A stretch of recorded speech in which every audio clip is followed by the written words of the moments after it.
Hey guys, and oh, I've got an echo. Oh, it's on TeamSpeak. Oh, it's on TeamSpeak. Hey guys, and welcome to this week's episode of RCade. Adam's AFK in Fairyland, as we will rightfully name it for now. Today I've got Cosmic, Welsh, and Dave with me, and we news with controversies up our sleeves. Well, I don't have sleeves, but you know. Well, touche. Yeah. So, how is everyone? I'm alive. Is that good? Yeah. I'm Counts. surprised I'm alive after today, working in this freaking heat. I'm so tired and in need of a massage. And I've just realised I've got a problem. XSplit's decided to change my microphone over to my webcam one. GG. Just as I go live, and I checked that shit before. Sorry guys, we'll be right back after this technical hitch. Funny man. Well, there's our technical hitch for the night. So, I'm about yeah. 6 more so I can finish my cheeseburger. It'll be good. oh, you want 6 more seconds? Okay, we'll be back after this commercial No. break. I'm just messing. We're not going anywhere. It's fine. We're going to kick on with the first article, which is the Halo Drop Shock week, which actually started on the 8th, which was Monday. So it's Halo week. And to kick that off, we have this little video from Bravo.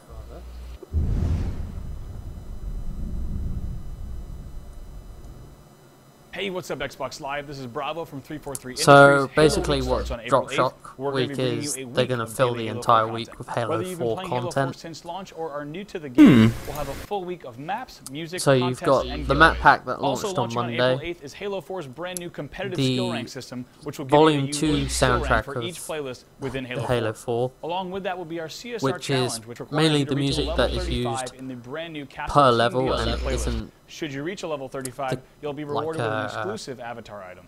Starting on soundtrack Monday, put you'll together also be by able to play through the entirety main of Season 1 of Spartanox. composer. We've got contests It's and giveaways the all week actual long where you'll take soundtrack home that's exclusive used within the avatar levels, items, the new soundtrack, which a lot of and people plenty have of been awesome demanding prizes. for, and it's For those of you finally looking here. to unlock that new That came out on specialization in Tuesday Halo 4, 9th. You'll be happy to know that Halo Week will bring you plenty On of the new opportunities 10th, to earn a ton of 343 extra XP. are Thanks for going to watching, turn up the everybody. heat We'll see you with extra online for XP Halo Week starting challenges April 8th. throughout the week,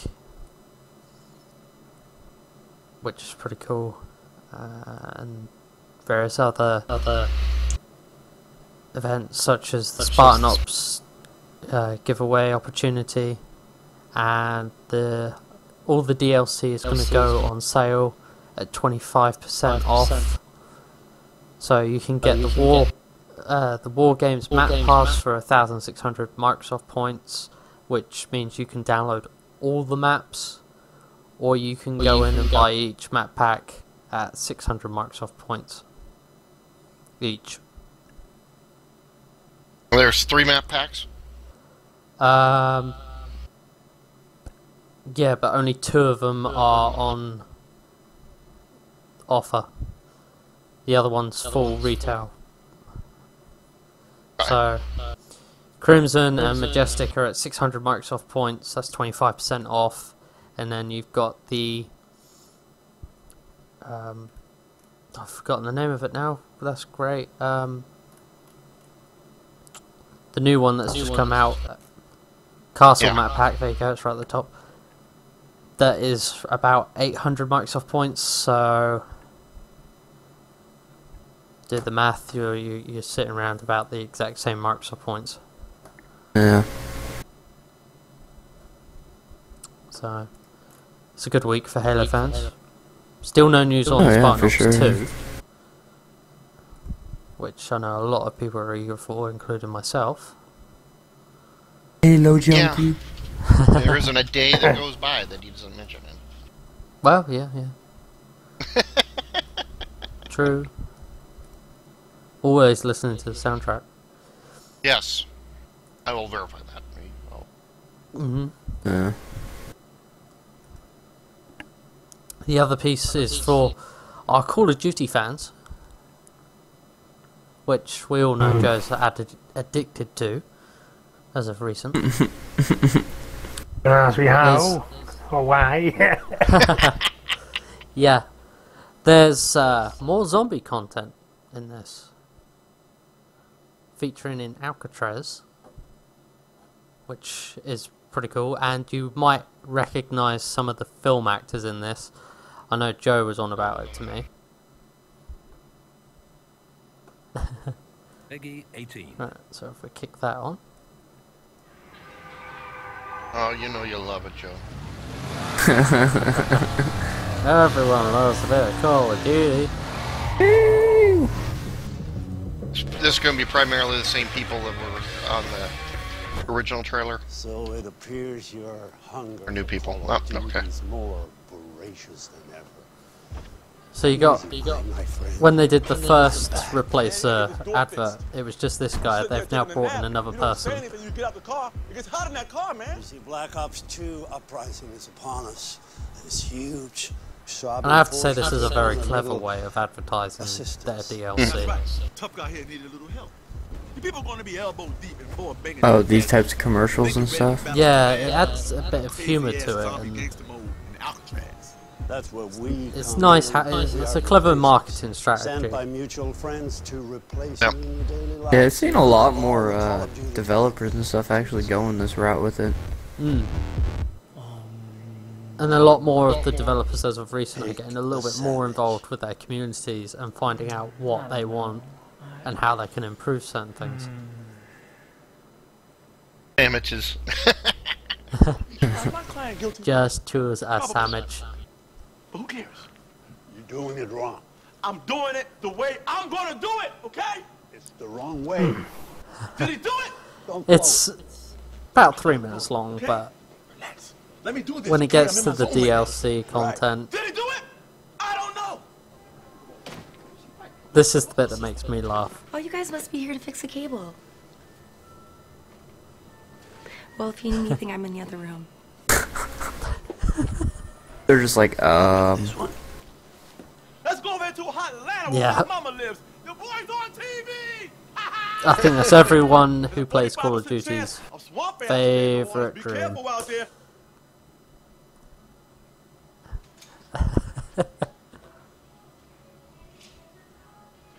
they're just chilling, just like, yep. So you know what the hell you doing? You jaywalked. We saw you jaywalk. Bad cop, Say bad it. cop. Say I jaywalked. Say I jaywalked. Or it's about to get crazy in here. You better say something. You can't talk. How's the chair? So go ahead and download Black Ops 2 Uprising. We'll take it from here. Oh, wow. Man, we make a great team, don't we? Yeah. Well, it's called Uprising. You won't regret it. I promise you. Get your ass in that car. I have to admit, they do have a sense of humor. It's- I'm gonna show you how Yeah, to do definitely. Fantastic way of advertising the game and its DLC. The release date for Uprising DLC is April 16th. There's It's next week. no pricing info at the moment, but going on past DLC, I'm going to say 800 Microsoft points.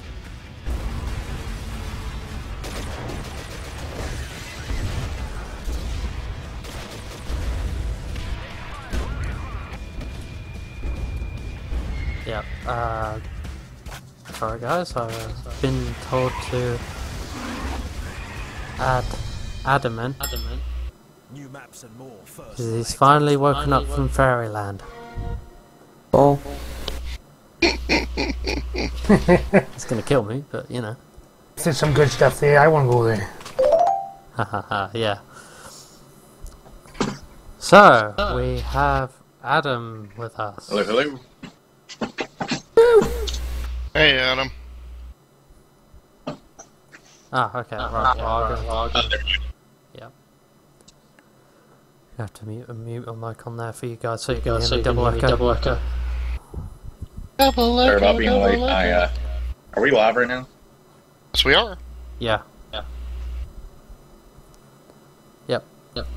so everyone can see you. Okay. So we've just covered the Uprising DLC. Uprising Microphone DLC. muted. Where is Microphone Horizon? activated. Why do I know that? Call of Duty. He can't hear me, can he? Fuck. No, he can't hear me. Yeah, so we've just covered the Uprising DLC for Call of Duty Black Ops 2 that will be released on April 16th, about 800 Microsoft points. On next, because I know everyone's got discussion about it. Our next sort of topic everyone's going to be talking about, which is the possibility of Microsoft announcing its next-gen console on the May 21st. So this is before E3 that this is going to be going on. So that's a big thing, because already you see that PlayStation has already decided, hey, we're going to go ahead and shoot first, which they lied about that they said they were not going to do, but they did. Anyway, do you think that this E3 they're going to be showing off hardware-wise? I mean, they've already showed hints of hardware. What it's going to be is Microsoft's going to come out and say that it is the next gen console. They might reveal some hardware specs, but in general, I don't think you'll get to see the console. I think they're going to save that for E3. Probably so. I'm going to disagree. Yeah? I think they're going to show the console because PlayStation didn't. They're going to show the console, and then they're going to announce that they are going to have playable Xbox 720s at E3. Yeah. Mind you, it's being said in many rumor reports now. It's not going to be dubbed the Xbox 720. Instead, it's going to be dubbed just Xbox. Yeah, why? They won't call it the 720. I know we all are calling it the 720, but it's not going to be called the 720 because they don't want to get stuck with having to make the 1440. Oh, and we lose Adam. No. Yeah. But seriously, though, I really think that this is. Now, did you put the link to the other article I had about this in there? Yeah, you had it down a little. User was moved to your channel. Okay. The one down here, Stu. Oh, the Xbox adopting the AMD that's chip. got the rumored specs. So let's add those together. And Yep. Okay. Sure thing. Can do that. Okay. So Bloomberg has it here that Microsoft will be using AMD processors in its next Xbox, which, well, we all knew was going to happen anyway. Yeah. They've been saying about that for a very long time, and, well, it doesn't actually surprise me if they were going to or not. However, it's going to be using onboard system chip that combines the powerful Jaguar central processing units with a graphics chip, so GPU. And this is exactly what the PlayStation 4 has done, where it's shifting over to x86 processors. So essentially computer chips now. Oh shit! Well, I mean, they pretty much got to. I mean, what other step is there really? It allows the developers to build the games more. What was it? The versatile. So they don't have to struggle with porting it across from PC to consoles so much because it's the same architecture. Right. Well, and you're going to be able to develop for both systems concurrently with only a few changes. You've got plus you'll be able to go to the PC. And the only bad thing about it is what they say in the article is you're not going to be able to use your 360 discs on it because the 360s are built off PowerPC. It's going to be different OS, and I mean different chipset instruction set. So you're not going to be able to run. You're not going to be backwards compatible with this. It's going forward. It's going to be interesting to see what if they announce it on the 21st. What they're going to say about backwards compatibility, because Sony didn't really address it.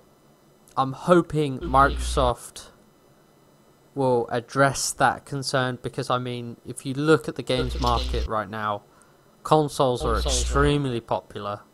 PC's on its way back in. People are going to want to know if they can play their used games or their old games. I don't think you're going to. I don't think you're going to. What do the rest of you guys think? It'd be interesting if they built an emulating software for it, but it's possible. It is possible for playing your old games and stuff. Right, but think about this though: is how much money are they making now off of making these revamps of these HD versions? You're making money off of that. Also, plus if they do the where you buy it online in the store itself, it's coded over to it. So yeah, it's pretty well done with that. So they're gonna make more money off of that. Yeah. And Joe's pointed up a very interesting point in chat, backing me up here, is that they actually built emulation software for the Xbox One games on the 360, so it wouldn't actually surprise. Yeah, the only thing is it wasn't for all of them. Is the issue with that one. They only did it for, I think it was like half of them, if that, maybe less than that. So I don't know. If they do emulation software again, I think we can expect the same results pretty much. But definitely makes sense what Adam was saying. Is you've seen them coming out. They've been going really into the digital stuff with Xbox. You look at on demand. They got all the indie games. They got all the arcade games. Demos, all that stuff. So it's like, you look at all the HD remakes that they brought out. Perfect Dark. Plus they've got like what else do they have for HD remakes? We just talked about the DuckTales last week. Yeah, I mean, so you're gonna be seeing. I think they will probably just go digital with it and probably just do a bunch of remakes or something like that. I don't know. It'll be interesting. It'd be interesting to see how they address that concern.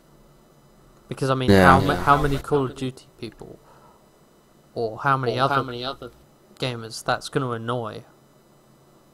Yeah, your Call of Duty Battlefield gamers are going to be not happy if they don't have backward compatibility. They'll hold on to their game until the new versions come out. Yeah. And replace it. That's really what it means. So are you going to have? It's called keep your system. Don't turn in your system. Yeah, but how many promotions do you get prior to the launch of? Hey, trade in your console, get an extra £60 or dollars off of the actual final price. Right, which is true, but the problem is that you have people. We got a echo. I don't know how I'm echo when I'm muted. Well, I don't know. When Adam's speaking, it echoes us on his end. You have to speak low into it, not too loud. Well, or Dave can do that for now. That's crazy. But the thing is this is also another thing you got to look at is it's cosmetic. People don't want a million things sitting around. They got a desktop box. not desktop box, but a cable box underneath of their TV. Now they got a game system underneath their TV. Oh, you've got your new 360 underneath your TV. Oh, now you have a Super Nintendo underneath your TV, a Nintendo, and there's no space for that. So I understand what people are wanting with the backwards compatibility, and also what you were saying, Stu, is with the whole thing of people trade in your system. You'll get so much money off of it if you buy the new system. But man, it really kills me that you have to get a whole new system again and again and again. Eventually, hopefully, we'll get to where hardware is emulated anyway. You know what I mean? And that's what Live was hoping to do. This is the thing when you come to discuss the console market, you've got to remember it's not designed entirely to be up to par with the PC. It's designed as a home entertainment system. I mean, if you want the realism graphics and everything, you go for that high-end PC in those games.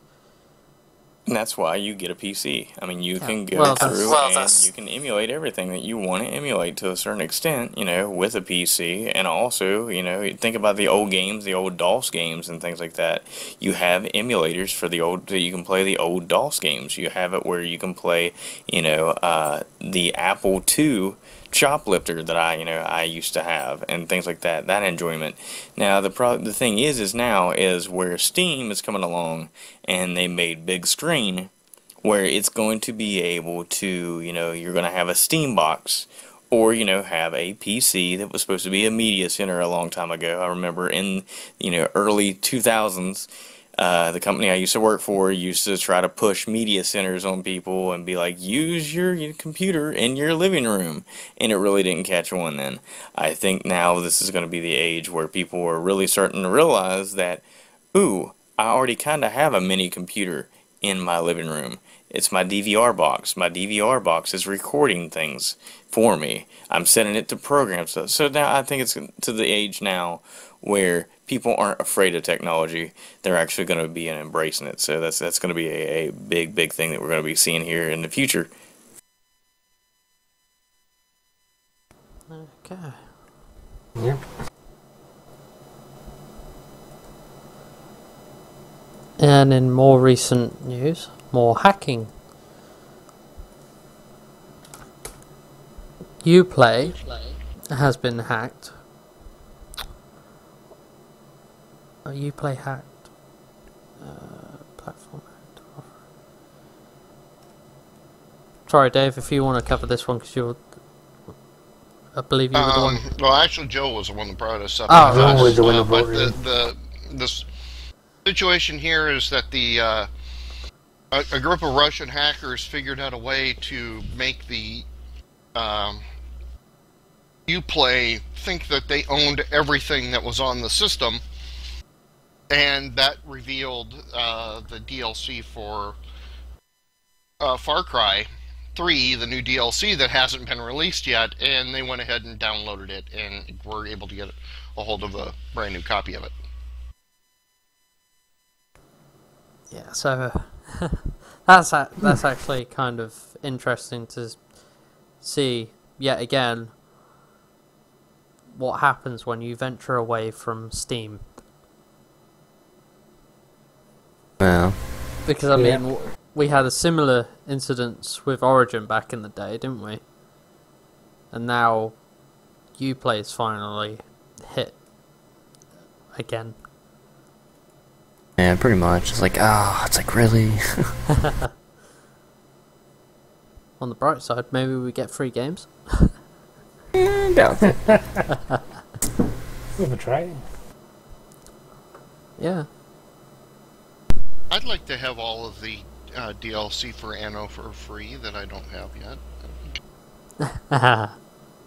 Could be arranged.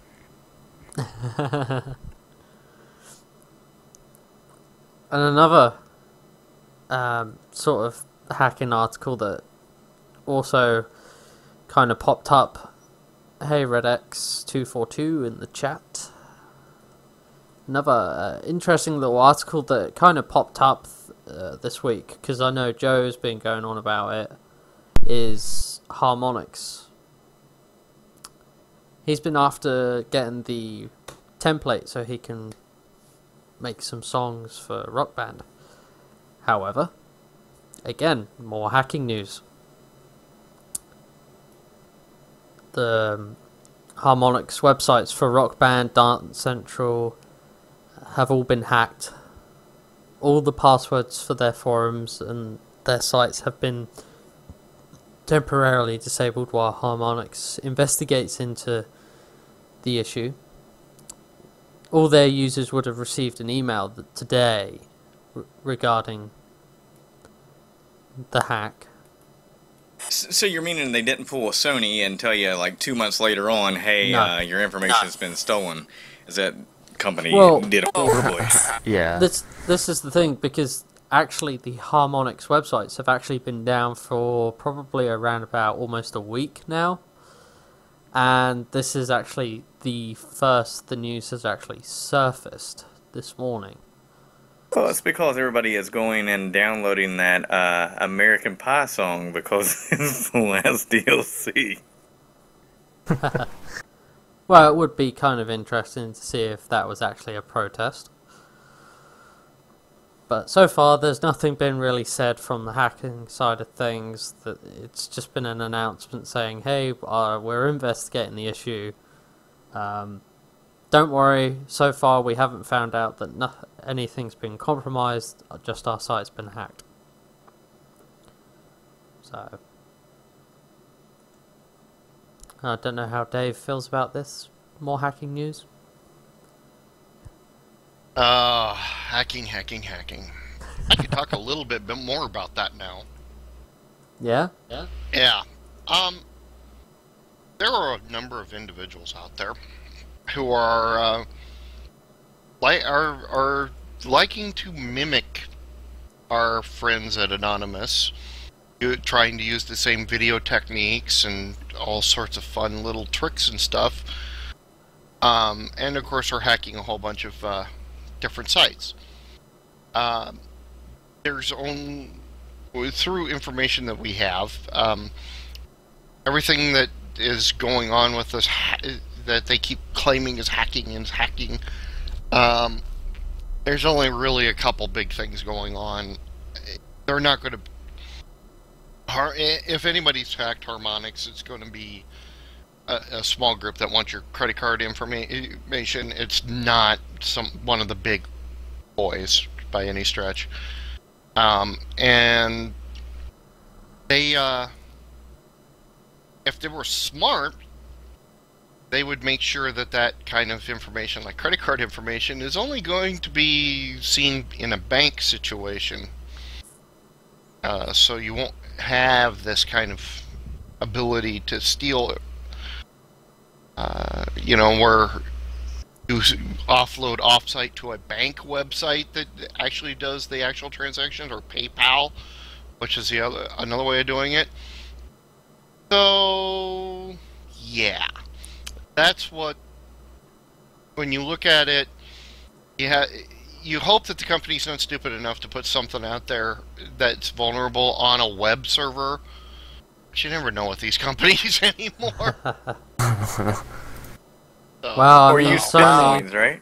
Or Bitcoins, Bitly, or not Bitly, but Bitcoins. Is that what it is now?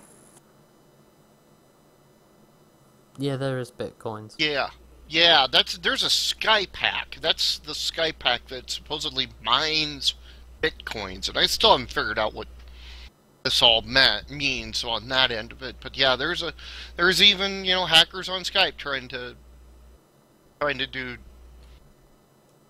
massive assaults on other people's accounts. Now, I know what Bitcoins is. Bitcoins is ridiculous now. That's a new thing. It's going to be, if you don't know what it is, it's basically kind of like an alternative, kind of like PayPal. I know a lot of people use PayPal accounts and stuff like that out there. It's going to be an alternative now. Apparently, it's going to go in kind of like U.S. currency of, there's only so much out there in active flow, and it kind of goes up and down in fluctuation. I think that they said the original people who have Bitcoins and things like that, or they used to be like you could buy for like $1 in the very beginning, and now it's like $80. Just put in chat, Bitcoins went from $4 to like $38. Yeah, it was ridiculous. Like, so if you got Bitcoins out there, man, now might be the time to keep on holding on to that stuff. This sounds. No offense to anybody on this, but this sounds exactly like the stupid carbon credits that Al Gore was pushing. and you know, I'm sorry, it's fake currency. Where is this real? And where can this really be honestly translated into real money? I mean, that's where it comes down to. It's money that's being created out of your butt to do this, to try to make another market and such. I don't trust it. Just for something like this, where you could get Skype can mine bitcoins, a program to mine it, that makes things super vulnerable to me. I wouldn't. I keep away from that 10-foot pole. Exactly. That internet economy, lol. Nice one, RedX. Which, you know, we're going to transition from hacking to studio layoffs. Not looking good. So, Disney, the new owners of LucasArts, closed the development studios down on April 3rd. Which means, yes, Star Wars 1313 is cancelled. Supposedly cancelled. Well, what I've been reading that on it is that possibly they're going to be taking that and kind of like the studios who they kind of laid off, maybe allow them to, the people who've been working on it, to be able to still work on it underneath a different name. But Disney is going through and trying to kind of wipe it out. I mean, I can kind of understand. People were talking about Grim Fandango being one of the biggest, you know, IPs that a lot of people remember that don't, you know, they didn't realize that LucasArts made it. And Grim Fandango, another couple are in there. Everybody thinks LucasArts, they're thinking Star Wars. They had their hands in on a lot of other games and things like that. Now the question is, how are they going to go out and license this property out? I know they do things like with, you know, their movies and things, but you see how that goes. My question is it going to be even worth, you know, even doing? Well, the thing was, before Adam jumped to the gun there, is LucasArts, well, aka Disney now, they're still keeping the same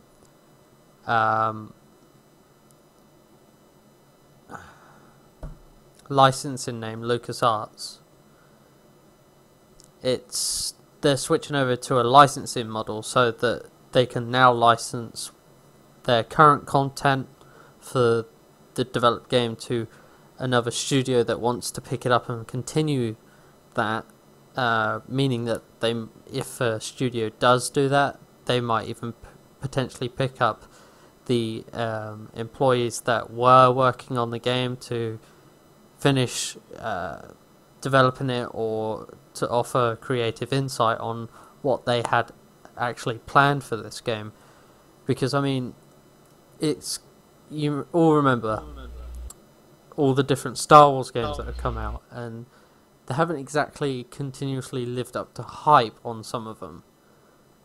And then... Odor!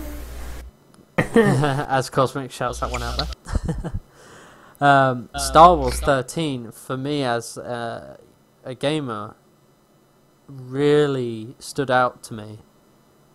Because it reminded me of so many different games combined into my favourite genre, which is sci-fi. So it'd be interesting to see if any studio does end up picking up a licensing deal with Disney for Star Wars 13 or any of the other IPs that haven't been mentioned. Yeah, well,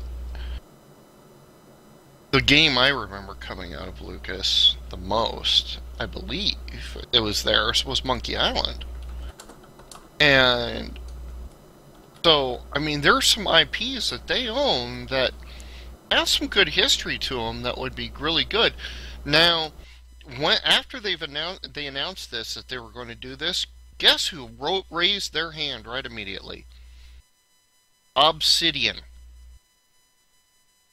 The makers of KOTOR 2 said, we'd like to start talking licensing so we can make another Star Wars game. So, I mean, we've already got one company that we know, and, you know, quite frankly, made a bomb, but they want another try at it because they feel they screwed that one up too bad, and they want to redeem themselves, is what they're claiming. So they already got one company that's already jumping on this, saying, like, hey, you know, we'll take the licensing. You know, we like this idea. You license the IP out to us, we'll make another game. So, does anyone have any studios that they would want to potentially make Star Wars 1313? Not BioWare. Definitely not BioWare. Of course, I don't know. As long as it wasn't an MMO. As long as it wasn't an MMO, that's what killed it. I really think that's what killed it. I think the story was there. If they would have stayed with the KOTOR stuff, that would have been fine.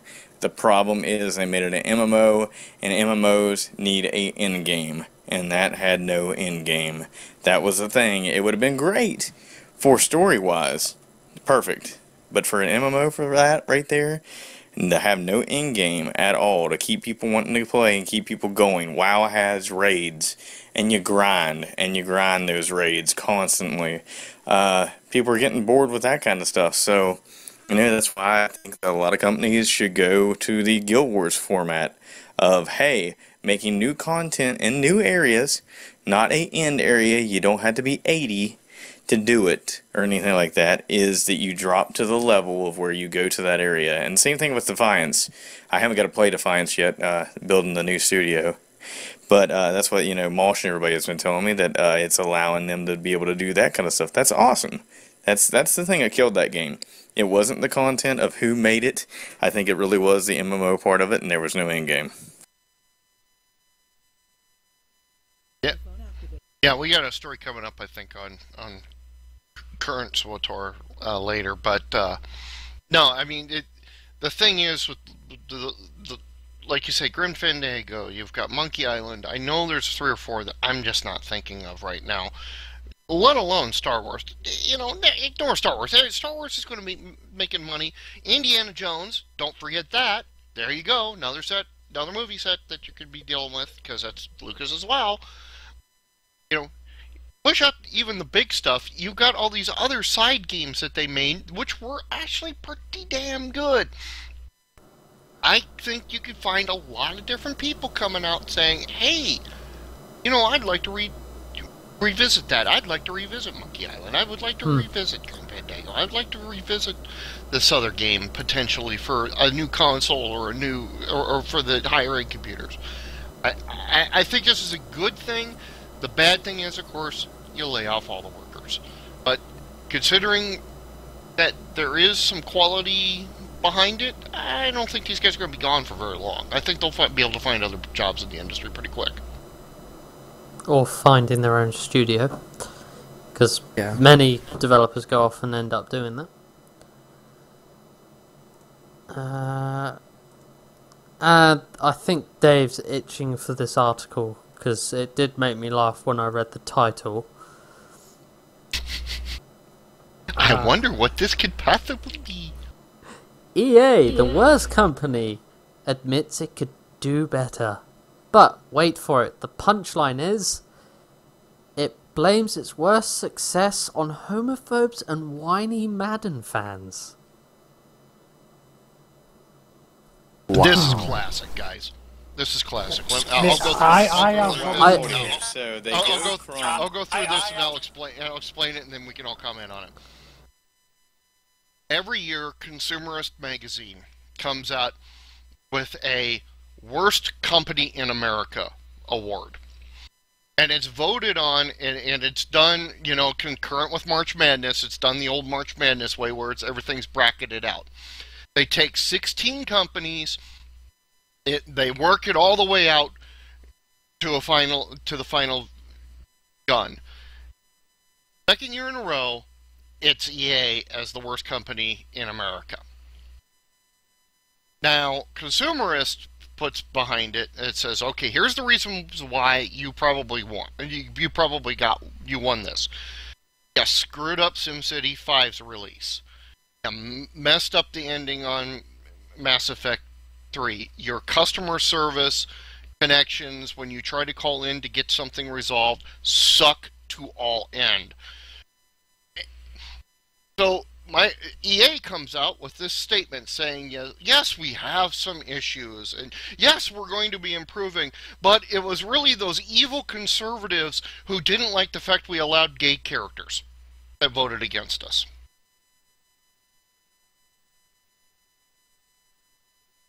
Now, Ceranox here has given me a nice image of the breakdown of the worst company in America, 2013. Let's go through this, because a lot of them are computer companies, and a lot of them, and Adam, your favorite company made it to the semifinals. So, we can see where EA popped up out of the joint list there, and it went head-to-head with AT&T, and then it went head-to-head with Ticketmaster. Now, dude, go from it's from the outside in, Stu. So. Oh, okay, my bad. Bracket, I was just doing the major in. ones. I'm sorry. So it went to head. EA went head to head with. I don't even know what that company is because I'm not in America, but I'm going to give it a go. AB InBev. Am I right with that? No idea.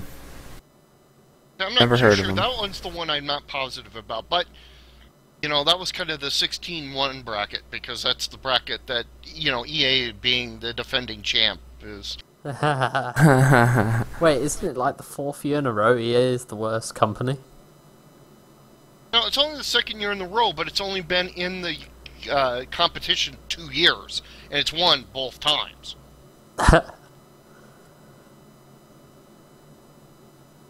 Yeah. Went head to head with Facebook, and that's kind of amusing. Because, I mean, there's points where you think Facebook is a bit... Yeah. Yeah, but I don't understand how that works with Facebook and stuff like that. It's a freaking free service. You know what I mean? That's what I really don't understand. Technically and technically not. But anyway, Right, let's not get you're into talking the about semantics advertising about and that. things like that, and people buying stuff off of that. I understand that, but really, how can you you bitch about a free service? That would be like, hey, I don't know. You give me a free car. Well, but realize this is. But you're talking about the worst companies in the world. Remember, they sell your information to other people. Google sells your information to other people. Therefore, evil, and people consider that a bad company. That's where that perception comes in, and that's where this. Okay, yeah, I get you on that one now. Yeah. Which is why EA is the worst on it. As for EA blaming homophobes and Madden fans, well, guys, you're in the gaming industry. I'm going to give you a bit of advice.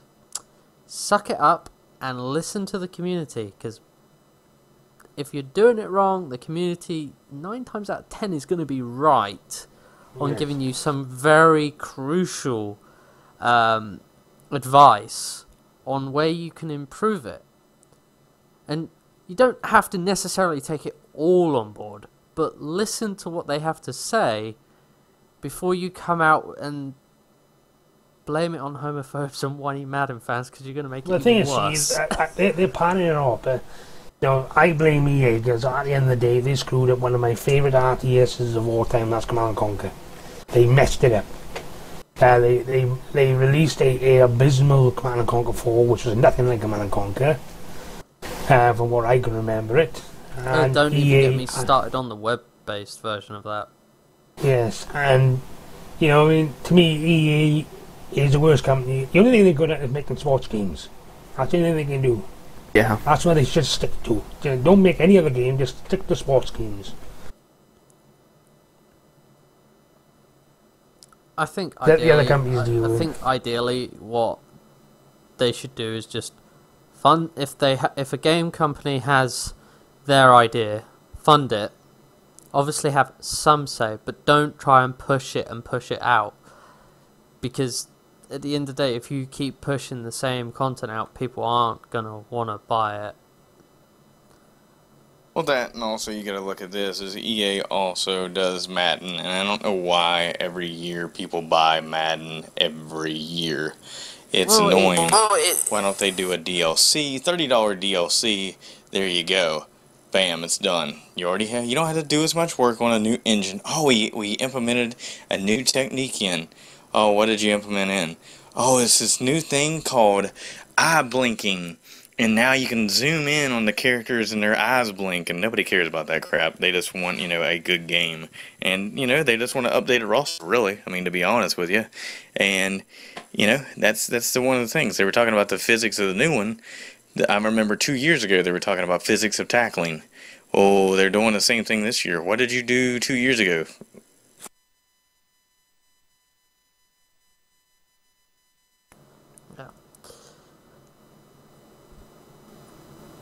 And Dave's also thrown up a nice little one here about IGN's Pro League being sold to Blizzard, which I think Cosmic may have something to say as well, because Blizzard, he's been playing World of Warcraft. They're slowly taking over the world, bro. That's all I need to say.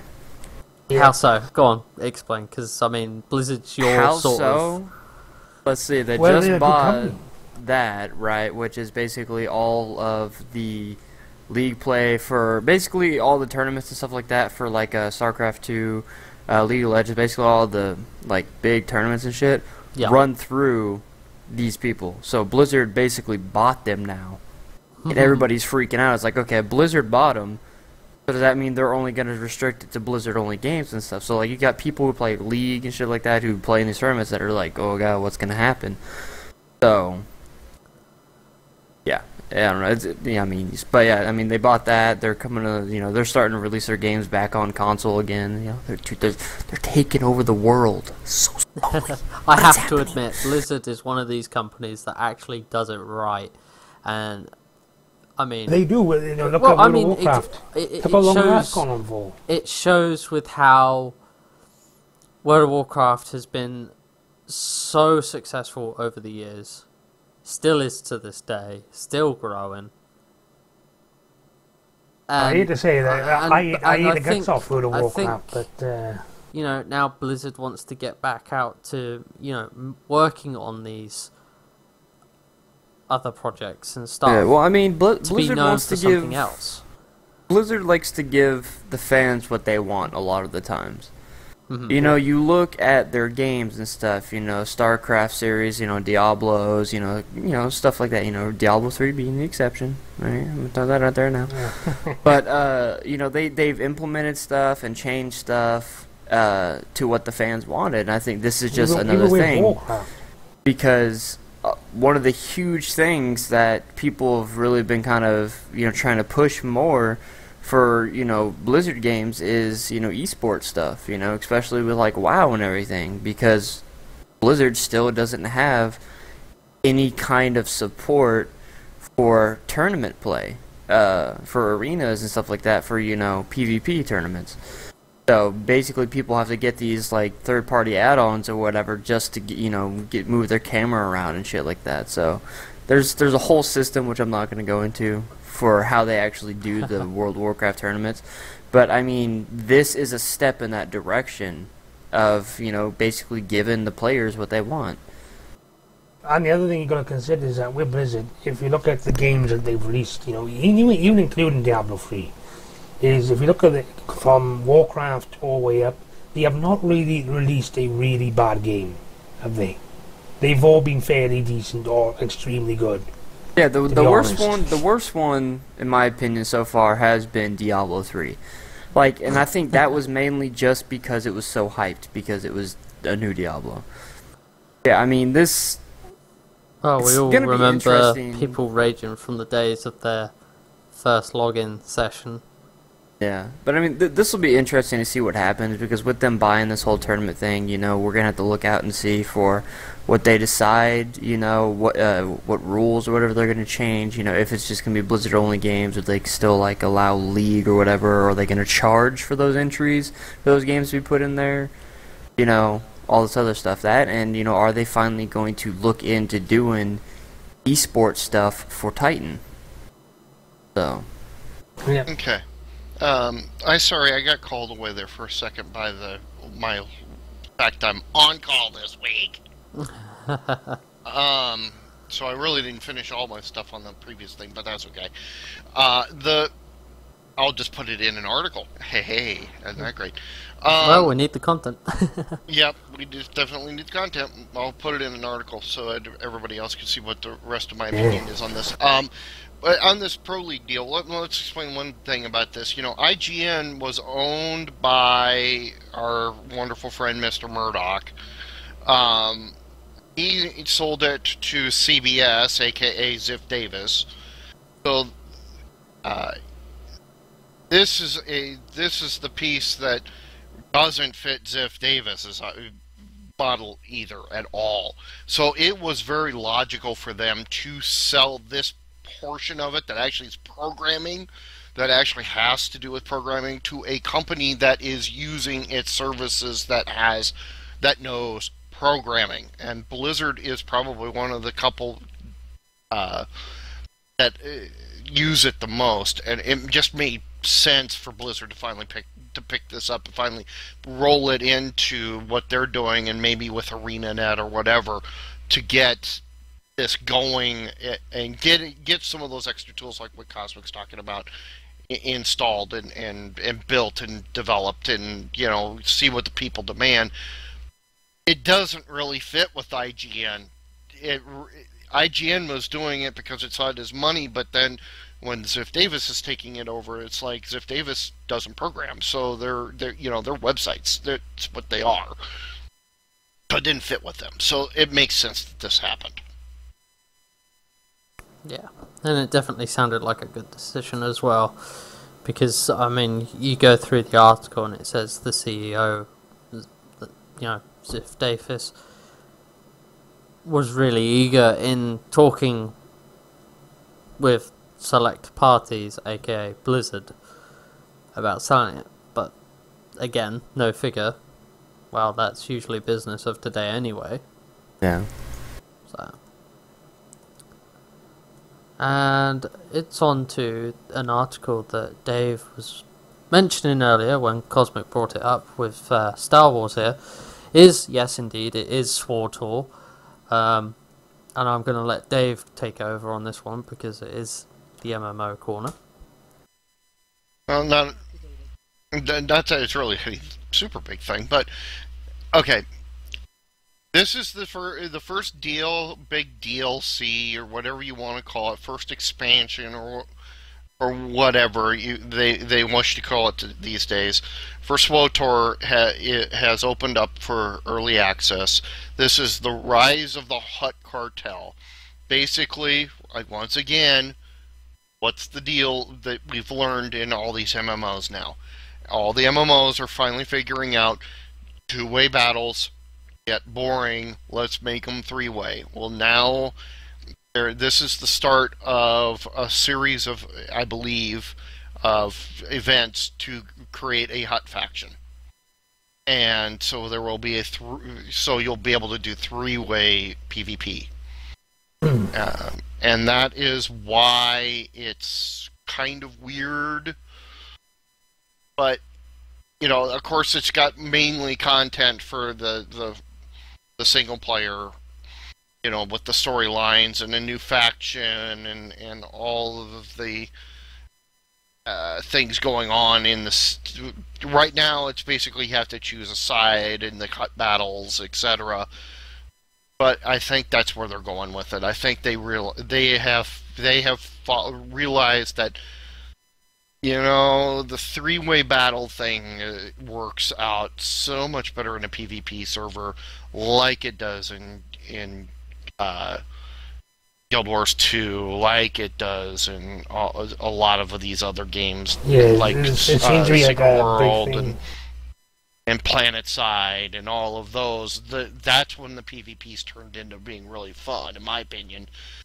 And a lot of games are going like that now as well. And, you know, like, I know me and Adam are looking forward to is Camelot Unchained, which is another one. Is a freeway, and I think a lot of games are going down the free sim route. You know, they're like the freeway battles, because I think it brings, with a third faction, it brings the element of you know, chaos into it.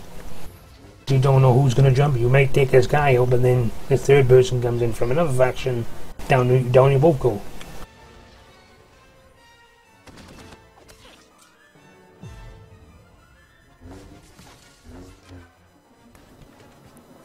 Now, just a quick answer to Yukai in the chat here about podcasts. Basically, the show goes up on iTunes. We'll give you the link in chat after. I will be. well, she can anyway. But it does. The three-way thing seems to be heavily implemented these days now, because it does make things a hell of a lot more interesting. And I think PlanetSide is a prime example of this.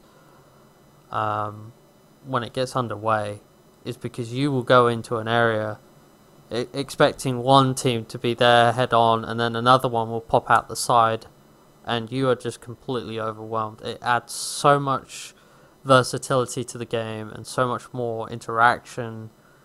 You end up having to collaborate with your team more to try and deal with both teams. So if they put that into SWTOR, I can imagine there'd be a few more people going back on there to see what it'd be like.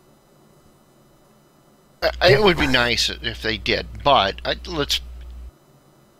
it would start to finally get that creation of the end game that they should have had at the start. Yeah. That we were just talking about, that Adam was talking about just a little bit ago, because I'm sorry, they don't.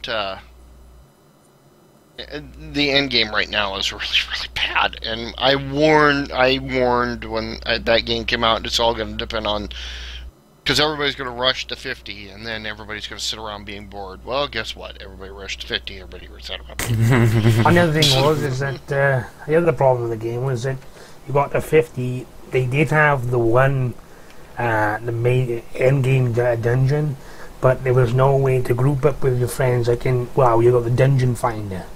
You know, you could just group up with people. It was the only thing you had was a chat system.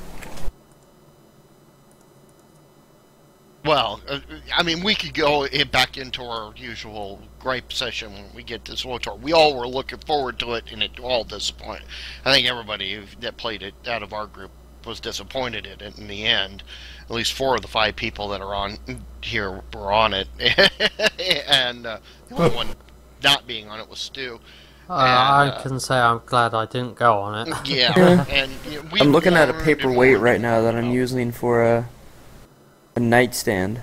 Well, the best one was me sitting there going, it's freaking WoW. It's WoW, man. It's all WoW again. And I wasn't going to get it. And then all of a sudden I got into the beta.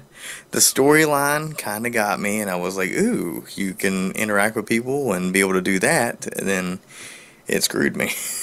That's what I'm saying. Like, BioWare throws out the story, like, straight up. Their stories and their games are fucking phenomenal, but they were not ready to step up to the MMO plate. And, I mean, they're gonna have to really step it up now, you know? I mean, with it being free to play and stuff, yeah, sure, they're getting people back, but if they want to get people like us who had that terrible experience back into it, they're gonna have to step up, they're gonna start, updating the systems to, stuff that we're used to now, and just putting more content out and fixing all their issues and stuff like that. Because I remember one of the huge things when we were playing was they had issues with their their raids or whatever, and like their dungeons and stuff. Like there was just like shit was buggy still. So. And with that also, with the screw up with the ending of Mass Effect 3 as well, so they got double whammy from 2 games that they were creating. And I played Mass Effect 3 all the way through. I was good all the way up until the end. And now they really need to get themselves up, their heads out of their bums and start producing the games the way they know they can. I think they know they can do it. I think what I'll do is I'll end this article on a bombshell. It's ironic that both games failed on the end game.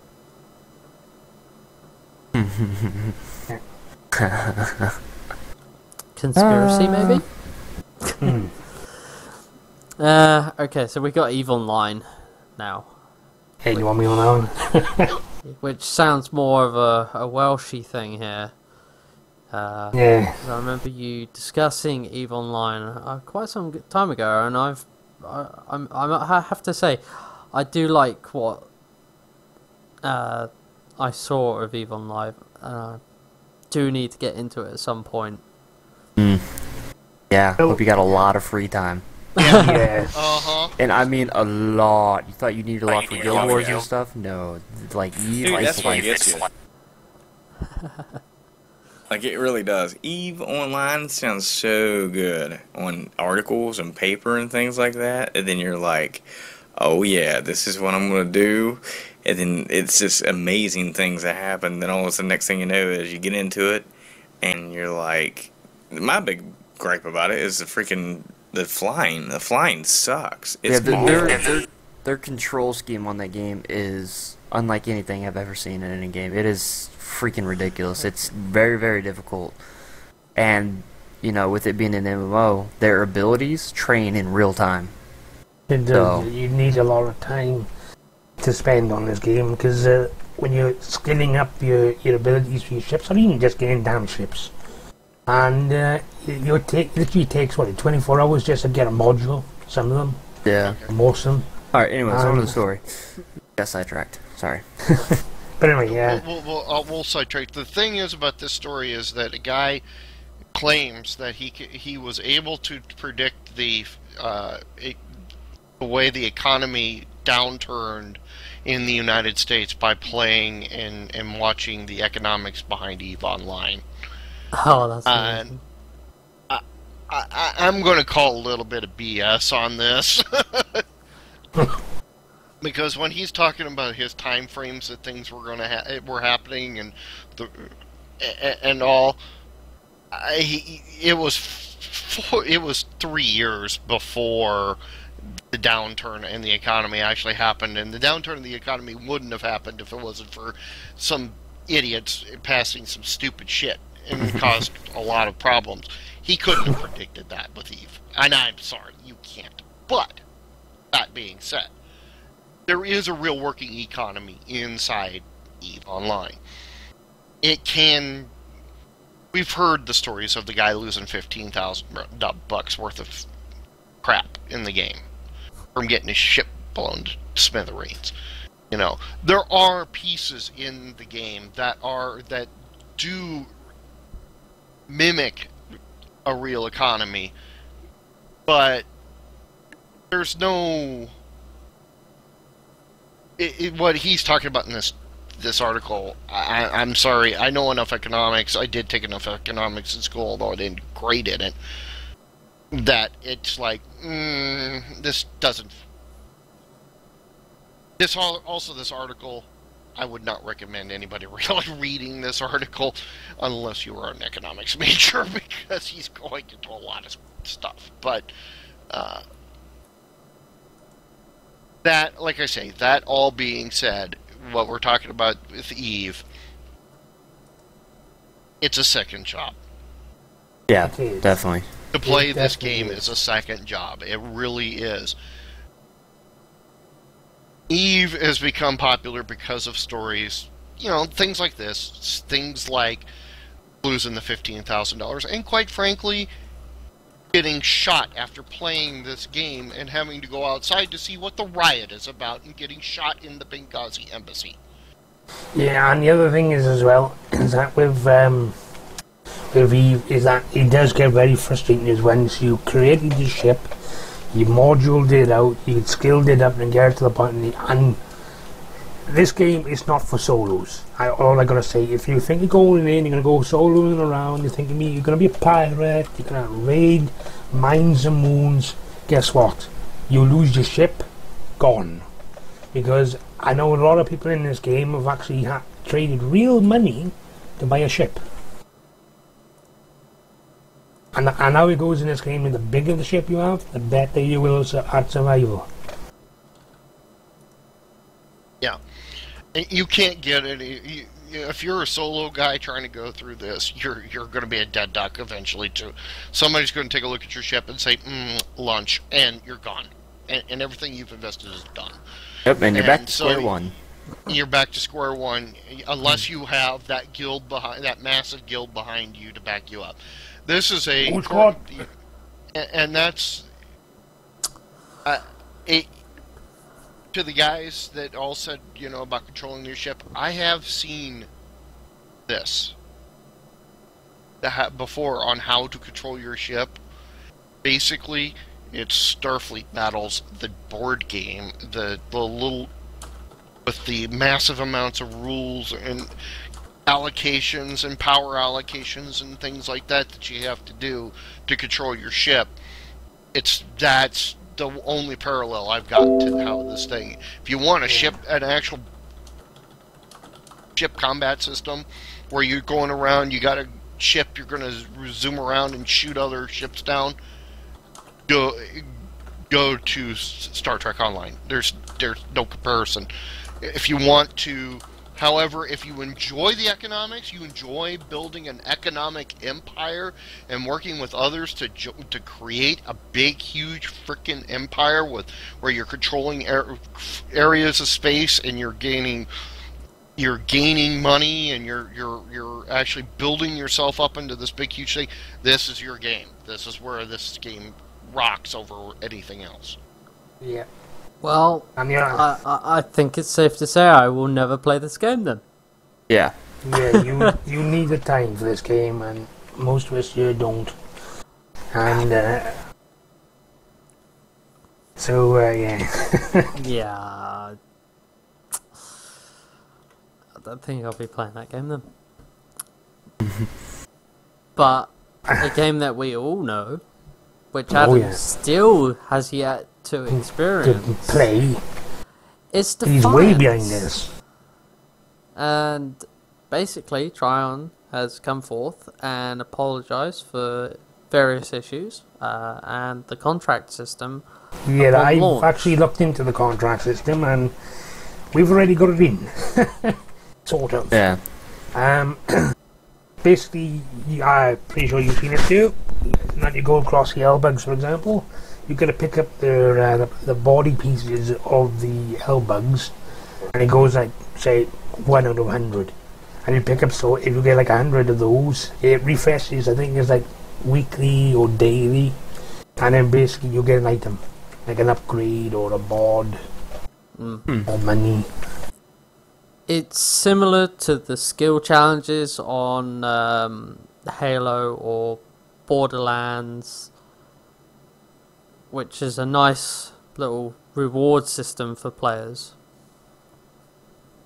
Yeah, but what they're saying for the apologising, basically what it is that a lot of people are getting problems with connecting to servers, they're getting dropped. There's things like, there's a lot of bugs in the game still. One of them, the big one, is the chat system. It's broke. Yeah, and the voice chat and everything like that. The problems that we've been having, how every time we like load into the game, it's always on, so you gotta like turn it off and or on then back off. So I mean, like, I don't know. I'm not really too worried about the issues that I've seen so far, just because they're so minor, and I know they will fix them. Because Tryon is an amazing developer that I've seen. You know, like Rift. What do they have? Like Indonesians and stuff like that. Like they put out really good material as far as games goes. You know. And like honestly, Rift was probably one of the smoothest MMO launches I have been a part of, and it just blew my mind. And it's still going today. So they're doing something right with their their games. Yeah. So I mean, I know they're gonna get on top of this, and with them being awesome, of course they're actually putting out posts like, yeah, we know these issues are present. We're trying to fix them. Can you guys just bear with us? They're actually communicating with the community instead of just sitting there silently letting the community rage. But a lot of people are also going to realize with this is that this game doesn't really take a hold until the show launches. The moment the show launches and works in tandem with the game, that's when the game comes alive. Oh yeah. And we've got a 30-second preview of the show here that will be premiering on Sci-Fi 15th. Yep, that'll be Monday at 9/8 Central. Something new has been created. We live in a great place where the 8 races live together as equals. What is it with you on that? User disconnected from your channel. A man protects his Oh, family. I think he's having problems there. I care about this town. Yep. I'm not going to be the thing that kills it. Very badly. Defiance premieres Monday, April 15th. I don't know, this show's gonna be pretty awesome. Imagine greater. The show looks User joined your channel. really Yeah, 'cause I mean, just run the whatchamacallit, like the first couple minutes of the show or whatever that they had a while back. Yeah, I mean, you saw the 14-minute preview of this. It looks extremely, and I mean extremely good. And I can't wait for it to air because it's going to be interesting to see how the game affects the TV show affects the game, and vice versa. Well, we already know what kind of things it does. A great example is what the devs are saying. Oh, is that events in the game is like a plague goes across San Francisco and St. Louis, and the players will have to work together to synthesize a cure. Now, how it interacts with the show in the game is if you fail, it impacts the show and the game. If you succeed, it does it as well. Like things like that. Yeah, there's going to be things like that. The game, little bit of a spoiler, guys, so apologies to anybody who's listening, but the game, the first major storyline of the game is the prequel to the pilot episode of the television show. So there is a direct correlation. Yeah. And from that, you're going, and from that point, the show is kind of running sort of parallel. What's eventually going to happen also involves the DLC. It's actually where the DLC is going to be driven by what the show is going to force DLC pieces to our side, to the MMO, and then what results out of that will then be reflected back into the show. Is how it's kind of going to wave like an S curve back and forth. Yeah. And it looks. I know there's already reviews of the pilot episode out there because people pre-screened it. By the way, we are all available here at LagSpike to pre-screen any pilot or or beta or alpha that you have, and if you want reviews, we can provide them, and we will be honest and not paid for. That even goes for indie games. Yes, exactly. Oh yeah, dude. But regardless of that, from what I've heard about they try to cram a little bit too much into an opening episode. Well, guess what? There is a lot here that they have not even touched about, and from that it becomes a bigger issue. And you're going to cram the first couple episodes of a new television show. It happens to all of them.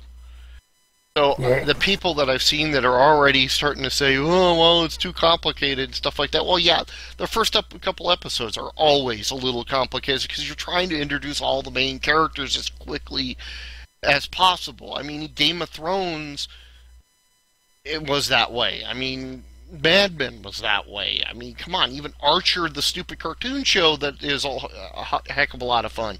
Their first episode was trying to introduce all the characters as best they can in only a half hour to an hour. So don't take that with a grain of salt. I mean, Star Trek Next Generation Farpoint. The Encounter at Farpoint was probably one of the worst episodes they ever did because they were trying to get everybody introduced. So don't take that first episode as that's going to be, oh, this is going to be like this. Let it mature.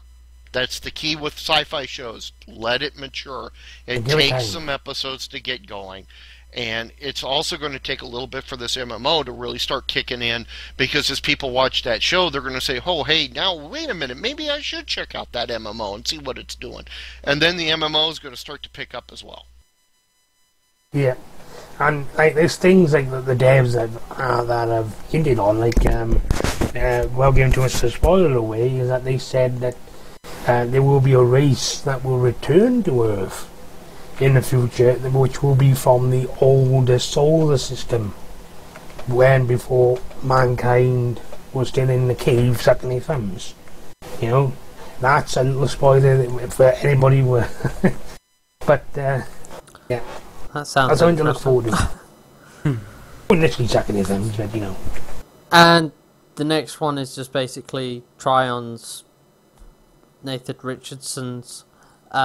Basically coming out with another dev blog saying that, hey, the DLC that we promised you is being pushed back to allow us more time for bug fixes, which I'm perfectly happy for. Oh yeah, because hey, if it makes my experience more fun and enjoyable, go ahead. I don't mind waiting that little bit of extra time for that DLC, because the game is big anyway.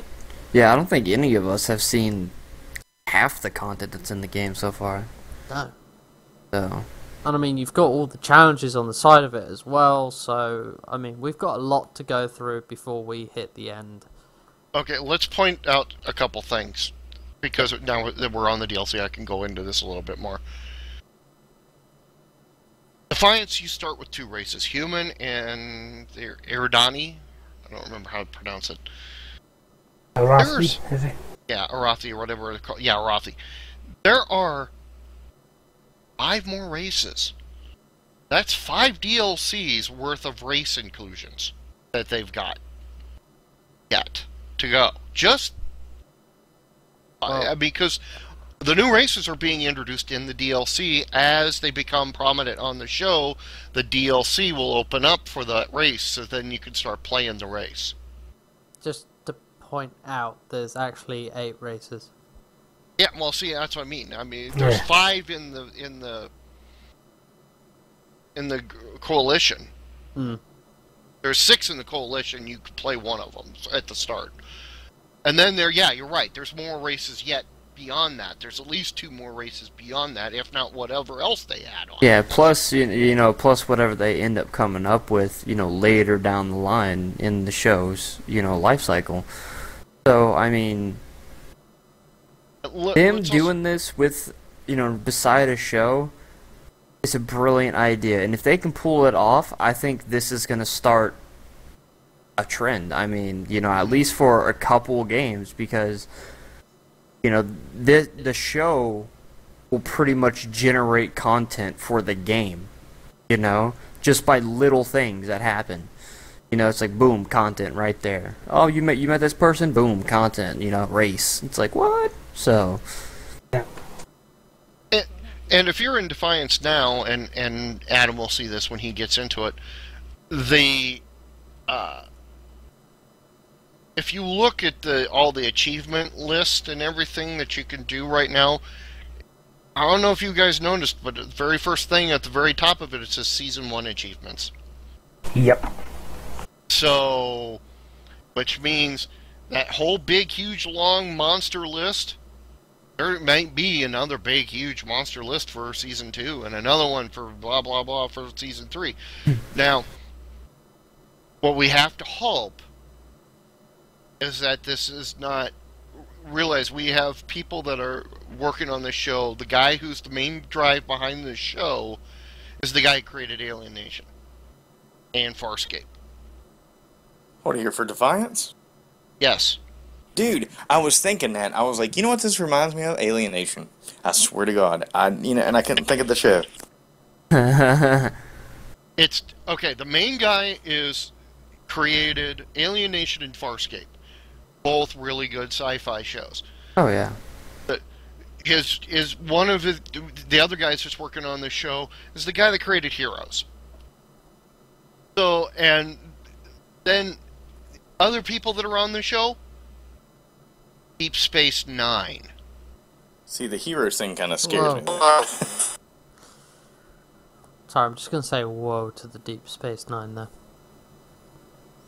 So, what I'm saying here is, we have a lot of people that have had experience on a lot of sci-fi shows. I think there's some Battlestar Galactica people and stuff like that.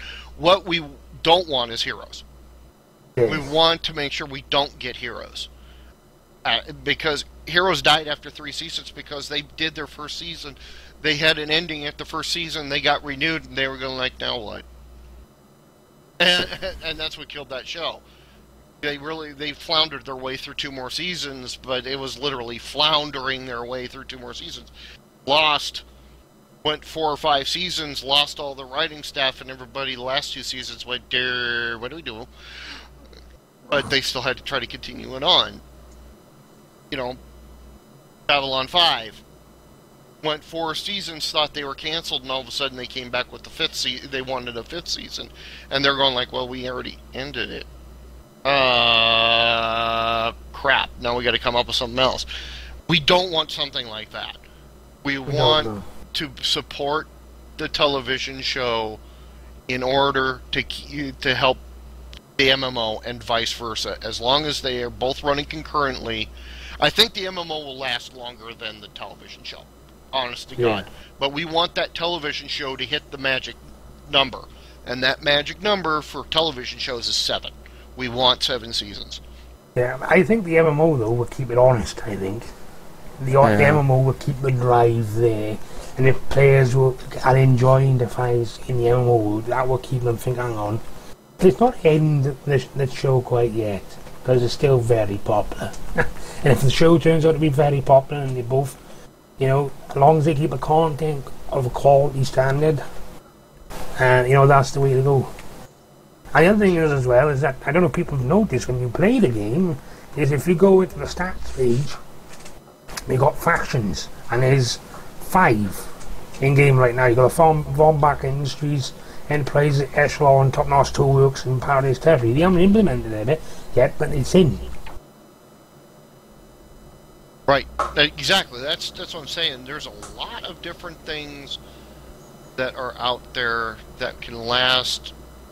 This could last many years. It really can, but it could also die. But the more we can support the television show and the MMO, the longer it's going to go, and the better and better it's going to get. And what we want is Stargate. What we want is Star Trek. What we want is, you know, even though it kind of floundered the last 2 years, Lost, which went 7 years. It's that 7-year mark. If you can make it to that full 7-year mark, you know, you have a show that will last forever. And that's what you really want. That's what they're aiming for. A lot of the sci-fi shows we've seen here recently have not done that well. And They've only made one season, maybe two. Falling Skies, I believe, is still going, but there's still a lot of these ones that they had these great ideas and concepts with, and they die on the vine because, oh, look at this wonderful thing, and we don't know where we're going from here. I hope these guys have a long enough vision. I hope that they end up being a Buffy, and not, just a single season garbage show. And going from one sci-fi to another, it's Star Trek Online. Yep.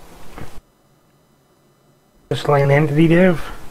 I remember the Crystalline Entity. Crystalline Entity was the entity, it was in the original Star Trek, and it was blown up by, I can't remember who it was. It was the psychic entity that could take over everybody's mind and got them to all fight each other. They beat it in the original Star Trek. It came back, associated with Data's brother Lore.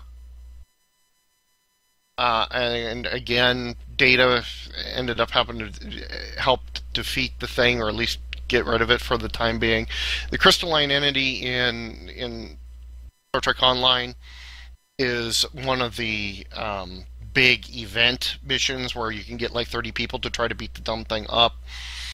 And they have revamped, from my understanding, I haven't really read this too much, but from my understanding, they have revamped that encounter. That encounter has been a giant pain in the butt to get enough people to actually go do it.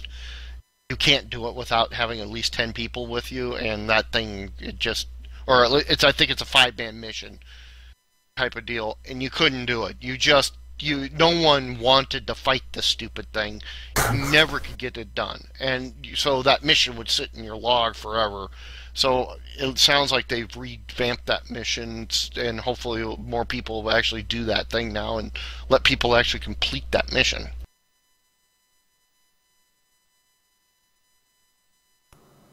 Yep, I can remember the original battle with it. I can remember that when Star Trek came out, had about quite a lot of people in there. Have they actually expanded, the actual fleet combats? Have they actually expanded the amount of ships can take part in them,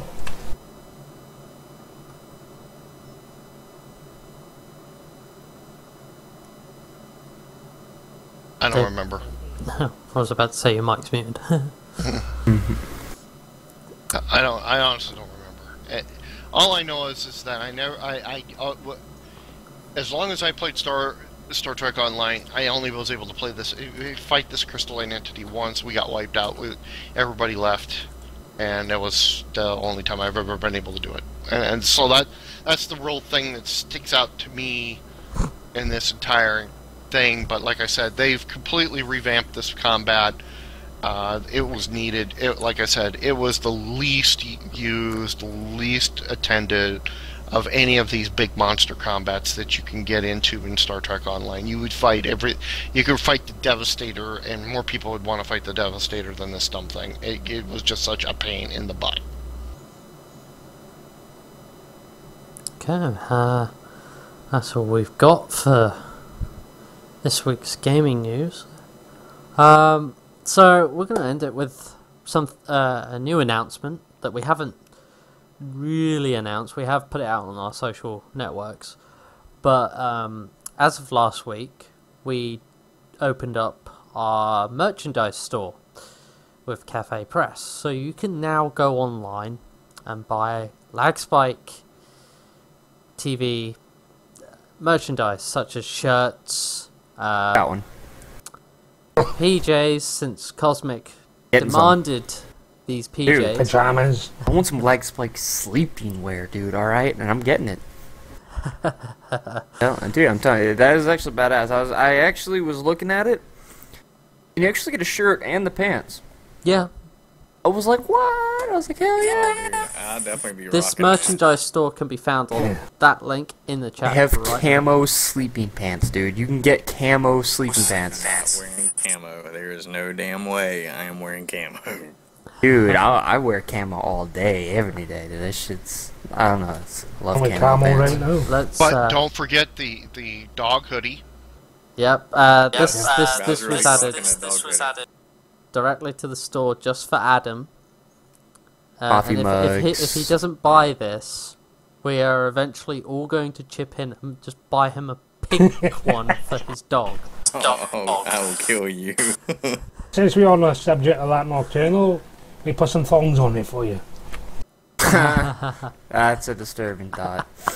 Anyways. So we have PJs, baseball jerseys, t-shirts, women t-shirts, mugs, glasses, framed panel print of the logo, a stein for those that love to drink while they're gaming, hoodies, and that's only just the beginning. We're going to be adding more as we go on. This is only just the start of the online store. Is that a toaster? Sorry? Is that a LagSpike toaster? No, there's no toaster. Dude, I love that LagSpike toaster. No, because Cosmic would want a waffle maker. Dude, yeah, I want my waffles to have a LagSpike on them. That'd be awesome. That would be awesome. That would be awesome. What a LagSpike coffee pot. So, yes, we now have our merchandise store. You may have noticed behind me is the official poster for LagSpike. This version is the staff one because we're not allowed to redistribute the one with the controllers on. However, we will be putting some designs up of our beloved poster online for sale at some point. Right now, we have also Sergeant Blackbird over on our website who's doing giveaways on his cast. So if you want to go along to our website, www.lagspike.tv, which we shall put in the chat right now, and at the top you'll see Sergeant Blackbird under giveaways. Just click that, you'll go to his channel. If he's streaming, you can find out all the info live on cast. He's always active with his chat. You can also find all the giveaway information at the bottom of the page on his channel. Yeah, he's awesome. I've actually been watching him past couple of days and stuff. He actually just got back into WoW, so he's kind of going back through that, and so he's playing that while doing the giveaways and everything. So you can go check that out. See what's up in Mr. Pend area if you're interested in that. Like you said, he is very active with his chat. Like I said, I've been in there. He answers pretty much any question you throw out. And the giveaways, he's currently doing one right now for a Razer Black Widow keyboard. And he was, I believe, interested in trying to, or maybe thinking about doing another one for a gaming mouse. But the gaming mouse one is really only if he can kind of get some consistent views and stuff, which, honestly, he's got great quality cast and everything. I think he deserves it, but, that's just me. Yeah, he also does Parasite 2 for those who are wondering. Yep. Also, you can find us on Twitter at twitter.com/lagspike_TV, where you'll be able to stay up to date with all the latest gaming news as it comes out. Same with our Facebook, which is facebook.com/lagspike_TV. Oh, that brings up something actually, is that we're going to be branching off soon, aren't we, Stu? Onto other things. Yes. Like sports, isn't it? Yep. So for those that want to see some sports news on our site, Welsh will be starting the sort of like the European version of the sports, maybe touching on to some of the American sports. I know Cosmic and various other people may also post on this subject, so we're not just touching the gaming. We are going to branch on some of the other. I don't know about sports for me. I think Dave's itching there with with the way he's it's like, I've been having this idea of trying to do something. I'm not sure what I want to do yet, whether just do kind of a recorded kind of like podcast thing, or if I want to actually do some YouTube content, like first impressions of games or whatever. I don't know. I need suggestions on what people actually want to see. Yeah, we'll take all sorts of suggestions on what you guys want to see. Yeah. I want to state, considering we mentioned sports, that we are planning to do a little special broadcast on, I think it'll probably be the Thursday, the 27th, or I think that's when it is. The end of the month, last Thursday of the month, there's this little thing in the NFL called the NFL Draft. And I have already arranged for 1 or 2 people and maybe more to join me in a special class that we're going to do analyzing the draft. And you guys say, well, what does the draft have to do with gaming? Well, Madden, we already mentioned that earlier. But also, a lot of us are into the fantasy football.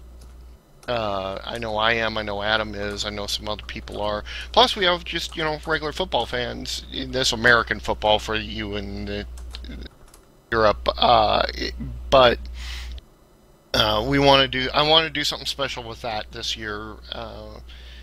That also coincides with C2E2, and hopefully we will maybe have a correspondent from C2E2 that would be available to do some broadcasting or a podcast or something from that to add into what we're doing with the football. So we're just kind of doing a combination type of deal there that weekend, and we're still working on the details, but it's coming, and when it is. So.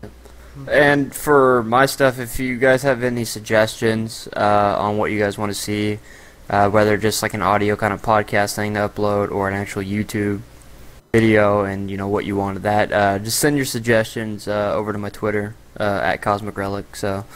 Yep, or at the LagSpike one, or drop by our forums and drop those suggestions in, so that we can. Because we're always interested in seeing what you guys want. We are about the community. We want to be able to get the content that you would like to see out there, within reason, of course. Which brings me on to my next point, is we are going to be doing a town hall. I nicked that word there from Vaughan Live. Where we're going to talk a little bit about what LagSpike is. And to clarify some people's confusion over a couple of things that have popped up over the previous week, because apparently we haven't explained it too well. So keep an eye on our Twitter and our Facebook for more information regarding the town hall, because it is something you want to come along, ask questions about. What is LagSpike TV? Why do we have streams on our site when there's news on the site? Those sorts of questions we're willing to answer with, the best we can. So drop by, check that out when that's happening. We don't have a date for it yet, so keep an eye on our social media for that. And if you stream,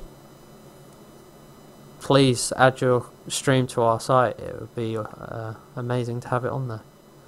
And also, if you're wondering, where's Adam? Adam's in a new place now. I'm building. If you see me on Facebook and stuff like that, you see building the new studio. I showed Dave and Stu the tour of the thing now of what I've got so far. If you notice, I was here, but I wasn't communicating as much as I usually do. It's because I'm putting the lighting up as we speak right now and getting everything ready to go. Hopefully by next Tuesday, I will be on for RCade and hopefully have the new setup. Awesome. Yep. And the other thing as well, going back onto the sports thing again, is that for those who are interested in rugby and that kind of thing, I believe it's in May, we're going to have the Irish Lions tour I'm talking to my friends in the rugby club and so forth, and I'll be hosting either a podcast or a live show when the British and Irish Lions team is announced. So keep an eye on that. Alright. And thank you for everyone who's tuned in for this evening. And please be sure to follow the channel. Check out our website, www.lagspike.tv, where you can find all the latest gaming content and more. An awesome community and all the latest awesome streams that have joined our site, as well as giveaways, events, and merchandise of LagSpike TV. Speaking of giveaways, I don't know, I might throw one up here in the next, 2 weeks. Spoilers. Okay. So, cheers for tuning in for this week, and we will catch you all next week. For links to this week's episode, keep an eye on our YouTube page, which is youtube.com/LagSpikeTV. And, peace.